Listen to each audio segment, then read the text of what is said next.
के इस बहुत ही खूबसूरत उद्घाटन पर मौजूद यहाँ पर हमारे अध्यक्ष राजेंद्र विद्युत जी, पूर्व राज्य मंत्री श्री सुदीप पवार जी, पूर्व ब्लॉक प्रमुख श्री शेर सिंह राणा जी, मेरे चाचा मुस्तकीम जी, यशपाल सिंह चाचा पप्पन जी, सुशील शर्मा जी, इस्लाम एमडी जी, मुकेश राणा जी, मकसूद चाचा और शामली के हमारे जितने भी यहाँ पर बड़े बुजुर्ग और मेरे पापा के साथी और मेरे भाई, सभी को मेरा नमस्कार, अस्सलाम वालेकुम। आज थोड़ा गला खराब है, पहले माफी चाहती हूँ। मुझसे पहले जो हमारे पूर्व में सभी वरिष्ठ लोग पार्टी के और हमारे जिले के नेतागण जो आपको बातें बता गए हैं, तो हालात साफ है, आपको देश के हालातों का सही जायजा है। और मैं इस पे बस यही कहना चाहती हूँ कि सूरज के खुदाओं की ये कोर निगाही है, सूरज के खुदाओं की ये कोर निगाही है, महलों में उजाला है, कुटियों में सिहाई है, महसूस ये होता है ये दौरे तबाही है, शीशे की अदालत है और पत्थर की गवाही है।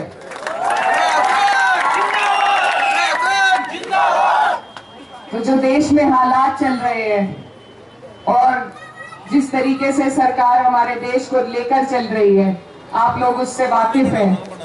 और आज जो हम यहाँ इकट्ठा हुए हैं, तो लोकसभा का चुनाव है, मकसद आपके सामने है कि हमें ये तानाशाहों की सरकार को बदलना है। ये सरकार 10 साल से हमारे ऊपर है, हमारे ऊपर काबिज है, न किसी की सुनवाई हुई है, न किसी के लिए कोई काम हुआ है, न कोई योजना बनाई गई है। तो जो व्यवस्था इतनी बिगड़ जाती है, उसमें सुधार लाने के लिए बदलाव लाना जरूरी है। और बदलाव का आपके हमारे पास सिर्फ एक ही माध्यम है, हमारा वोट है। हम सिर्फ अपने वोट से बदला ले सकते हैं। और आने वाली 19 तारीख है, जो आपके लोकतंत्र का जश्न है, आपका वोट का अधिकार है, आपको उस दिन उसे इस्तेमाल करना है। हमारा ये जो जिला है, हमारे जिले में बहुत ऐतिहासिक परिणाम दिए थे 2022 में। जिले ने यहाँ से भाजपा का सुपड़ा साफ करने का काम किया था।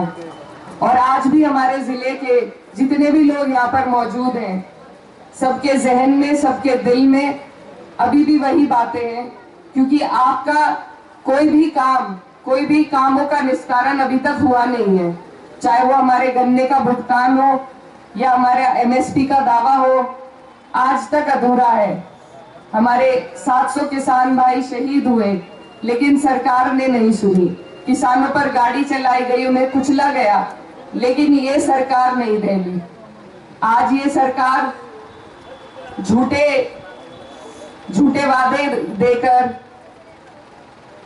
हमें बहलाना फुसलाने का काम कर रही है। लेकिन हमने मेरठ की मीटिंग में देखा कि जो हमारे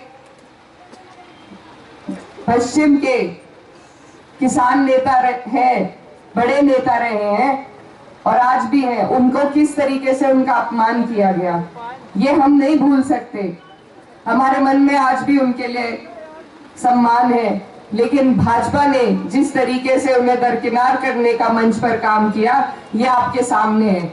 ये सरकार किसी का हित नहीं चाहती। ये सरकार तो बस हमें आपस में लड़ाकर, कुछ पूंजीपति इनके साथी हैं, उनकी जेबें भरने का काम करना चाहती है और दूसरे हाथ से वही कमाई इलेक्टोरल बॉन्ड के जरिए उनसे ले लेती है। तो ये जो सरकार है, इसका ये कारवां 10 साल तक चल गया। अब अगर आप और हम आज भी ना समझे, तो सरकार की गलती नहीं, फिर गलती हमारी है। क्योंकि ये हमारे पास मौका है। ये 5 साल के इंतजार के बाद, 5 साल के पछतावे के बाद ये मौका आता है। और अगर अब भी हम इससे चूक गए, तो फिर से 5 साल का पछतावा होगा। हम जब यहाँ मीलों पर धरने देते थे, धरनों पर बैठते थे, तो हमारे बड़े बुजुर्ग सब यही कहते थे कि जब वक्त आएगा तो बताएंगे। आज ये वक्त आपके हमारे सामने है। अगर आज हमने इस वक्त की अहमियत को ना समझा, आपस की छोटी मोटी नाराजगियों से अगर हमने इस सरकार को दोबारा अपने ऊपर हावी होने दिया, तो हम फिर 5 साल के लिए पछताएंगे। तो मेरे सभी बड़े बुजुर्ग, ये हमारे मुस्तकबिल का सवाल है, हमारे आने वाले कल का सवाल है। अगर आज हमने इसमें सुधार नहीं किया तो कल को पछतावा होगा। यहाँ से हमारे जो माननीय सांसद जी हैं, उनका कार्यकाल भी आपके समक्ष है। वो डबल इंजन की सरकार के सांसद थे। इतनी ताकत अगर कभी मेरे वालिद साहब को मिली होती तो वो पता नहीं क्या से क्या करते, आप लोग जानते हैं। लेकिन एक सांसद होना अपने आप में कम बात नहीं है, और डबल इंजन की सरकार का सांसद वो अपने क्षेत्र के लिए, अपने लोगों के लिए बहुत कुछ कर सकता है, लेकिन कर तभी सकते हैं जब इच्छा हो, और इच्छा है ही नहीं, इच्छा दिखाई ही नहीं दी। आप लोग सभी इस बात को जानते हैं कि एक जनप्रतिनिधि का सबसे पहला कर्तव्य अपने लोगों के बीच में आना जाना, उनके सुख दुख में शामिल होना, उनकी समस्याओं को समझना, उसका निस्तारण कराना, या उसे बुलंदी से पार्लियामेंट में उठाने का होता है। हमारे यहाँ हम खुद शामिल हुए, कई धरने हमने दिए, लेकिन एक भी धरने की आवाज संसद में हमने उठती नहीं देखी। तो ये हमारे लोगों के साथ ये छल ही है एक तरीके से। आज आप अपनी आवाज को बुलंद कर सकते हैं, आपके पास मौका है। तो मैं बस यही कहना चाहती हूँ कि आप लोग इस मौके की नजाकत को समझें। ये बहुत अहम है, हम हर कहीं जाकर नहीं लड़ सकते, और जिस तरीके से भाजपा वाले वोट मांगते हैं सिर्फ प्रधानमंत्री जी के चेहरे पर, लेकिन हमारे काम तो यहाँ प्रधानमंत्री करने नहीं आएंगे, न मुख्यमंत्री करने आएंगे। काम तो आपका लोकल जनप्रतिनिधि करेगा, और जब आपका लोकल नेता आपके काम ना आए तो ना आपको सरकारों का लाभ मिलेगा, चाहे डबल या ट्रिपल इंजन हो जाए, आपको किसी का लाभ नहीं मिलेगा जब आपका यहाँ का नेता आपको लाभ नहीं दिला पाएगा। तो इस बात को हमें समझने की जरूरत है। कई लोग बहलाने फुसलाने की कोशिश करते हैं कि भाई सरकार को वोट दे दो। आपके पास भी आएंगे बहुत लोग कि सत्ता में रहो, सत्ता को वोट दो, तभी तो कुछ फायदा मिलेगा। लेकिन मैं आपसे सबसे पूछना चाहती हूँ, अब तक भी सत्ता में यहाँ पर भाजपा वाले रहे, 10 साल रहे, आपको कुछ फायदा मिला? कोई आपके काम आया? तो इसमें सोचने की यही बात है कि सत्ता को वोट देकर फायदा तब है जब आपकी अगुवाई करने वाला आदमी मजबूत हो। तो ये उसी का चुनाव है। हम हर सीट पर जाकर नहीं लड़ सकते, हम सिर्फ अपनी सीट पर लड़ सकते हैं, अपनी सीट पर मजबूती ले सकते हैं। तो हमें अपनी कैराना सीट को ही मजबूत करने का काम करना है, और ये सीट आप लोग बड़े हैं, आपके सहारे से ही ये मजबूती मिल पाएगी। ये शामली शहर है, मेरे वालिद साहब यहाँ से विधायक भी रहे, सांसद भी रहे, और यहाँ बहुत से चेहरे मैं देख रही हूँ जो मेरे वालिद साहब के साथ ही रहे हैं।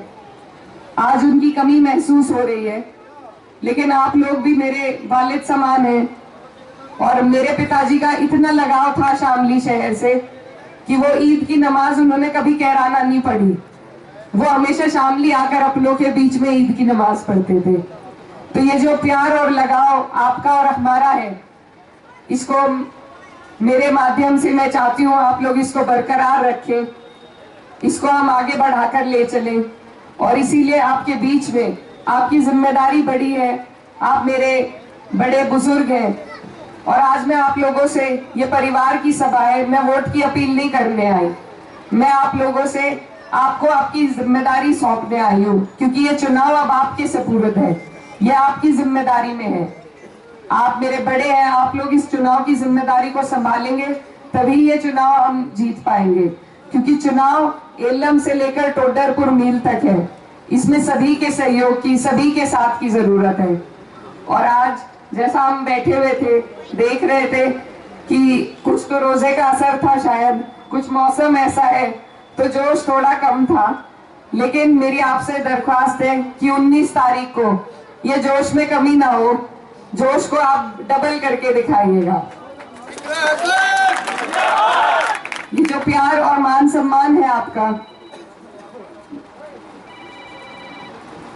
ये जो प्यार और मान सम्मान है आपका, इसी को हमें जरूरत है वोटों में तब्दील करने की। हमारा चुनाव मजबूत है। हम किसी एक वर्ग या समाज या जाति के लिए चुनाव नहीं लड़ रहे, बल्कि 36 बिरादरी जो यहाँ पर मौजूद है और जो प्रताड़ित है इस सरकार से। कोई ऐसा वर्ग नहीं है जो प्रताड़ित ना हो, चाहे किसान वर्ग हो, हमारे मजदूर भाई हो, हमारी माताएं बहनें हो, और जो पुरानी पेंशन है उसकी बहाली की मांग है। तो कोई भी ऐसा आदमी नहीं है जो इस सरकार से कुछ गुहार लगा रहा हो और सरकार ने उसकी मंजूरी की हो। तो ये सभी लोग 36 बिरादरी, यहाँ पर किरणपाल कश्यप जी हमारे बीच में थे, उनका समाज आज हमारे साथ खड़ा है, क्योंकि भाजपा ने सिर्फ उनसे वोट लेने का काम किया, न कभी कुछ दिया, न सम्मान दिया, सिर्फ वोट लेते चले गए। और मेरा मानना है अगर कश्यप समाज बहिष्कार कर दे भाजपा का, तो भाजपा की एक भी सीट कहीं से नहीं निकल सकती। इसी की तरह हमारा सैनी समाज, जिनके साथ इन्हीं के जनप्रतिनिधि दुर्व्यवहार कर रहे हैं, हमारा ठाकुर समाज है, जाट समाज है, पाल समाज है, कोरी समाज है, दलित समाज है, सभी लोग परेशान नजर आ रहे हैं और इस बार एकजुट हो रहे हैं, क्योंकि काट की हांडी बार बार नहीं चढ़ती। बंटवारे की बातें हो चुकी, खत्म हो चुकी। हमारे यहाँ ना कभी कोई भेदभाव था, ना आज है। अब मुद्दे की बात होगी, अब विकास पे बात होगी, अब सम्मान की बात होगी, और ये स्वाभिमान का ही चुनाव है। अगर आप लोग सब अपनी स्वाभिमान की लड़ाई लड़ना चाहते हो, तो आप लोगों को इंडिया गठबंधन के साथ मजबूती से खड़ा होना पड़ेगा। ये सारी बातें आपके सामने हैं। आज हमारे चुनाव का कार्यालय का उद्घाटन हुआ है। आप लोग चुनाव आज से नहीं, कई सालों से लड़ते लड़ाते आए हैं। मुझे आपको बताने की जरूरत नहीं कि कैसे करना है, लेकिन क्योंकि रमजान है, अब फसल का समय आ गया है, तो आप लोग थोड़ा सा टाइम, ये 15-20 दिन का टाइम है, मेरी आपसे यही गुजारिश है कि थोड़ा थोड़ा टाइम आप थोड़ा चुनाव में भी दीजिए, क्योंकि ये हम सब के आने वाले कल का सवाल है। अगर आप लोग अपने अपने वार्ड की, अपनी गली की, अपने मोहल्ले की, अपने गांव की जिम्मेदारी ले और ध्यान दे सबसे ज्यादा वोट परसेंटेज पे। हमारा चुनाव सत्ता के पक्ष से चुनाव है। वो हर हथकंडे आजमाएंगे, वो सारी कोशिशें करेंगे जैसे आज तक करते आए हैं, लेकिन आपको और हमें घबराना नहीं है। हमें हिम्मत से काम लेना है और अपनी मजबूती रखनी है, बूथ की मजबूती रखनी है, बूथ की और वोट की मजबूती रखनी है। हमारे जितने भी साथी यहाँ पर खड़े हैं, आप लोग अगर पर्चियां पहले निकलवा लें, पहले से अपने बूथ देख ले, कस्बों के लिए खासकर, क्योंकि बूथ अक्सर बदल दिए जाते हैं, तो अगर बूथों की पहले ही देखरेख हो जाए कि किसका वोट किस बूथ पर है, पर्चियां निकल जाए सबकी। ऑनलाइन अभी भी वोट बन रहे हैं, बीएलओ तो नहीं बनाएंगे अब, लेकिन ऑनलाइन आप बनवा सकते हैं।